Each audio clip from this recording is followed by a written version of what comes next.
Hi guys, ಎಲ್ರಿಗೂ ನಮಸ್ಕಾರ. ನೀವು ನೋಡ್ತಿದ್ರ tech with Kannada YouTube channel. So guys, ಇವತ್ತಿನ ಈ ಒಂದು ವಿಡಿಯೋದಲ್ಲಿ ನಾನು ನಿಮ್ಗೆ ಏನು ತಿಳಿಸ್ಕೊಡ್ತೀನಪ್ಪ ಅಂದರೆ, ನಾನು ಒಂದು ಟೆಲಿಗ್ರಾಮ್ ಗ್ರೂಪ್ನ ಕ್ರಿಯೇಟ್ ಮಾಡಿದೆ. ಸೊ ಈ ಒಂದು ಗ್ರೂಪಲ್ಲಿ ಆಲ್ಮೋಸ್ಟ್ ನಿಮಗೆಲ್ಲರೂ ಗೊತ್ತಿರ್ಬೋದು, ಎಲ್ಲ ವೀಡಿಯೋಸ್ನ ಈ ಒಂದು ಗ್ರೂಪ್ ಮೇಲೆ ಮಾಡಿದ್ದೇನೆ. ಸೊ ಲಿಂಕ್ ಎಲ್ಲ ಹೇಗೆಲ್ಲ ಜನ್ರೇಟ್ ಮಾಡೋದು ಅಂತ ಹಲವಾರು ವೀಡಿಯೋಸ್ ನೋಡಿದ್ದೀರಾ. ಬಟ್ ಈ ಒಂದು ವಿಡಿಯೋದಲ್ಲಿ ನಾನು ನಿಮ್ಗೆ ಏನು ತಿಳಿಸ್ಕೊಡ್ತೀನಪ್ಪ ಅಂದರೆ, ಸೊ ನೀವು ಇಲ್ಲಿ ಮೆಸೇಜ್ ಕಾಣಿಸುತ್ತಲ್ಲ, ಇಲ್ಲಿ ನೀವೇನಾರು ಒಂದು ಮೆಸೇಜನ್ನು ಸೆಂಡ್ ಮಾಡಿದ್ಮೇಲೆ ನಿಮಗೆ ಇನ್ನೊಂದು ಮೆಸೇಜ್ ಸೆಂಡ್ ಮಾಡಬೇಕು ಅಂದರೆ ನಿಮಗೆ ಟೈಮಿಂಗ್ಸ್ ತೋರಿಸುತ್ತೆ ಇಲ್ಲಿ ರೈಟ್ ಸೈಡಲ್ಲಿ. ಬಟ್ ಆ ಒಂದು ಟೈಮಿಂಗ್ಸ್ನ ನಿಮ್ಮ ಮೊಬೈಲಲ್ಲಿ ನಿಮ್ಮ ಒಂದು ಚಾನಲ್ ಇದ್ದರೆ ಅದಕ್ಕೆ ಹೆಂಗೆಲ್ಲ ಸೆಟ್ ಮಾಡೋದು ಅಂತ ತಿಳಿಸ್ಕೊಡ್ತೀನಿ.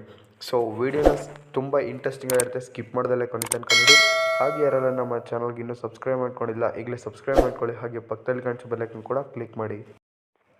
ಸೊ ಗೈಸ್, ಈ ರೀತಿ ಮಾಡೋದಕ್ಕಿಂತ ಮುಂಚೆ ಫಸ್ಟು ನೀವು ಇನ್ನೂ ನಮ್ಮ ಟೆಲಿಗ್ರಾಮ್ ಗ್ರೂಪ್ಗೆ ಜಾಯ್ನ್ ಆಗಿಲ್ಲ ಅಂದರೆ ಡಿಸ್ಕ್ರಿಪ್ಷನಲ್ಲಿ ಲಿಂಕ್ ಇರುತ್ತೆ. ಸೊ ಈಗಲೇ ಜಾಯ್ನ್ ಆಗ್ಬೋದು. ಸೊ ಈಗ ನೋಡ್ಬೋದು, ನನ್ನ ಟೆಕ್ ವಿತ್ ಕನ್ನಡ ಅಂತ ಒಂದು ಯೂಟ್ಯೂಬ್ ಚಾನಲ್ ಇದೆ. ಸೊ ಅದ್ರ ಬೇಸಿಸಾಗಿ ನಾವು ಟೆಲಿಗ್ರಾಮ್ ಗ್ರೂಪ್ನ ಕ್ರಿಯೇಟ್ ಮಾಡಿದ್ದು. ಸೊ ಒಂದು ಗ್ರೂಪಲ್ಲಿ ಹಲವಾರು ಜನ ಜಾಯ್ನ್ ಆಗಿದ್ದೀರಾ.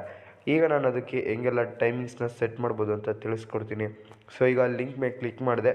ಸೊ ಕ್ಲಿಕ್ ಮಾಡಿದ ತಕ್ಷಣ ನಿಮಗೆ ರೈಟ್ ಸೈಡಲ್ಲಿ ನಿಮಗೆ ಪೆನ್ಸಿಲ್ ಐಕಾನ್ ಕಾಣುತ್ತೆ. ಒಂದು ಪೆನ್ಸಿಲ್ ಐಕಾನ್ ಕ್ಲಿಕ್ ಮಾಡಿದ ತಕ್ಷಣ ನಿಮಗೆ ಇಲ್ಲಿ ಪರ್ಮಿಷನ್ಸು, ಅಡ್ಮಿನಿಸ್ಟ್ರೇಟರು, ಮೆಂಬರ್ಸು, ರೀಸೆಂಟ್ ಆ್ಯಕ್ಷನ್ಸ್ ಅಂತ ಇದೆಯಲ್ಲ. ಸೊ ಈ ರೀತಿಯಾಗಿ ಕೆಲವೊಂದು ಆಪ್ಷನ್ಸ್ ಬರುತ್ತೆ. ಸೊ ಇದೆಲ್ಲ ಅದರಲ್ಲಿ ನೀವು ಫಸ್ಟ್ ನೀವು ಪರ್ಮಿಷನ್ಸ್ ಅಂತ ಸೆಲೆಕ್ಟ್ ಮಾಡ್ಕೊಬೇಕಾಗುತ್ತೆ. ಅದಾದಮೇಲೆ ನಿಮ್ಗೆ ಎಲ್ಲ ಸೋಷಿಯಲ್ ಮೀಡಿಯಾದೇನಾರ ಶೇರ್ ಮಾಡ್ಬೋದಾ, ಅಥವಾ ಜಿಫ್ ಹಾಕ್ಬೋದಾ, ಅಥವಾ ನಿಮ್ಗೆ ಏನಾರು ಲಿಂಕ್ಸ್ಗಳನ್ನ ಶೇರ್ ಮಾಡ್ಬೋದಾ, ಈ ರೀತಿಯಾಗಿ ಕೇಳಿರುತ್ತೆ. ಬಟ್ ನಿಮಗೆ ಬೇಕು ಅಂದರೆ ಅದನ್ನು ಫಾರ್ವರ್ಡ್ ಮಾಡ್ಬೋದು ಅಥವಾ ಎನೇಬಲ್ ಮಾಡ್ಕೊಬೋದು. ಸೊ ಬೇಡ ಅಂದರೆ ಡೈರೆಕ್ಟಾಗಿ ಆಫ್ ಮಾಡ್ಬೋದು. ನಾನು ಆಫ್ ಮಾಡಿದ್ದೀನಿ, ನೋಡ್ಬೋದು ಈಗ. ಇದಾದಮೇಲೆ ಶೋ ಮೋಡ್ ಅಂತ ಇದೆ, ಸ್ಲೋ ಮೋಡ್ ಅಂತ.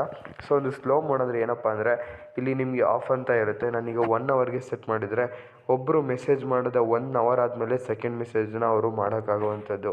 ಸೊ ಈ ರೀತಿಯಾಗಿ ನೀವು ಇಲ್ಲಿ ಟೈಮಿಂಗ್ಸ್ನ ಸೆಟ್ ಮಾಡ್ಕೊಬೋದು. ನಾನೀಗ 5 ಮಿನಿಟ್ಸ್ಗೆ ಸೆಟ್ ಮಾಡಿರ್ತೀನಿ.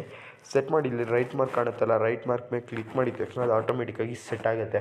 ಅದಾದಮೇಲೆ ನಿಮ್ಮ ಒಂದು ಗ್ರೂಪಲ್ಲಿ ಯಾರು ಮೆಂಬರ್ಸ್ ಇರ್ತಾರೆ ಅವ್ರಿಗೆ ಇದು ಎನೇಬಲ್ ಆಗಿರುತ್ತೆ. ಸೊ ಈ ಒಂದು ಟ್ರಿಕ್ ಖಂಡಿತ ಯೂಸ್ಫುಲ್ ಆಗಿದೆ ಅನ್ಕೋತೀನಿ. ಯೂಸ್ಫುಲ್ ಆಗಿದ್ದರೆ ಯಾರು ಲೈಕ್ ಮಾಡಿಲ್ಲ, ಶೇರ್ ಮಾಡಿಲ್ಲ, ಈಗಲೇ ಸಬ್ಸ್ಕ್ರೈಬ್ ಮಾಡ್ಕೊಳ್ಳಿ. ಹಾಗೆ ಲೈಕು, ಶೇರ್, ಸಬ್ಸ್ಕ್ರೈಬ್ 3 ಕೂಡ ಬೇಗ ಮಾಡಿ.